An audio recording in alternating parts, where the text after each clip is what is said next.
ពីសួរបបងប្អូនគ្នាឥឡូវនេះខ្ញុំកំពុងតែនៅវងជាមខាងក្រៅមានជាមជាង300ក្បាលនៅពីក្រោយខ្ញុំនេះបងប្អូនគ្នាមើលទៅភ្នំបាទគឺរៀងក្រហមខ្មៅដោយសារនេះជារដូវប្រាំងអញ្ចឹងរដូវប្រាំងគឺស្ងួតមែនតើបងប្អូនគ្នាក៏ប៉ុន្តែនៅគៀតហ្វាមគឺបៃតងដោយសារមូលហេតុយើងដាំស្មៅសម្រាប់ជាមហើយយើងមានប្រព័ន្ធទឹកសម្រាប់ស្មៅទាំងអស់ហ្នឹងអញ្ចឹងមានពណ៌បៃតងស្អាតថតរូបស្អាតមែនតើបងប្អូនគ្នាគេដឹងថានៅរដូវប្រាំងឥឡូវហ្នឹងហើយបងប្អូនគ្នាមកលេងគៀតហ្វាមកុំភ្លេចមកថតជាមួយនឹងវងជាមធំរបស់យើងនៅខាងក្រៅនេះគឺស្អាតបងប្អូនបើមកថតពេលថ្ងៃចាំងពេកអត់សូវស្អាតទេដោយសារចាំងថ្ងៃពេកបងប្អូនអាចមកលេងគៀតហ្វាមនៅដល់ម៉ោង4ម៉ោង5ណាពេលថ្ងៃរៀងលិចចុះស្អាតថ្ងៃនេះសំទោសដោយសារមូលហេតុមេឃសតុំបាទអញ្ចឹងទៅថ្ងៃអត់លិចអត់ឃើញថ្ងៃលិចចឹងអត់សូវស្អាតហ្មងនេះក៏ប៉ុន្តែបើមកចំថ្ងៃលិចស្អាតមែនទេបងប្អូនគ្នាអញ្ចឹងមកគៀតហ្វាមមិនមែនបានលេងត្រឹមតែសត្វតូចៗរបស់យើងជាង30ពូជតែប៉ុណ្្នឹងទេហើយក៏មិនមែនត្រឹមតែបងប្អូនច្របាច់ទឹកដោះប៉ប៉ែញ៉ាំទឹកដោះប៉ប៉ែផ្ទាល់3កុនជាមឲ្យជូន័យ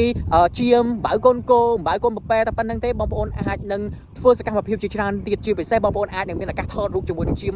300ក្បាលនៅពីក្រោយខ្ញុំនេះគឺល្អមែនតើហើយនៅនេះចិត្តទឹកជ្រោះជ្រាវដែរបងប្អូនទាំងគ្នាអាចទៅលេងទឹកជ្រោះជ្រាវបានហើយធ្វើដំណើរលឿនទេតាមផ្លូវជាតិលេខ5ស្រួលរយៈពេលប្រហែលជា2ម៉ោងឯទេពីភ្នំពេញមកផ្លូវកស៊ូឡានតូចក៏អាចចូលបានគឺងាយស្រួលខ្លាំងមែនតើបងប្អូនទាំងគ្នាអញ្ចឹងអាចមកលេងគិតហ្វាមបានខ្ញុំនឹងបង្ហាញទេសភាពនៅពីក្រោយខ្ញុំ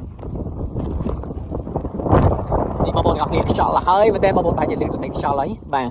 អញ្ចឹងអូជាមច្រើនមែនតើបាទស្អាតមែនតើបាទ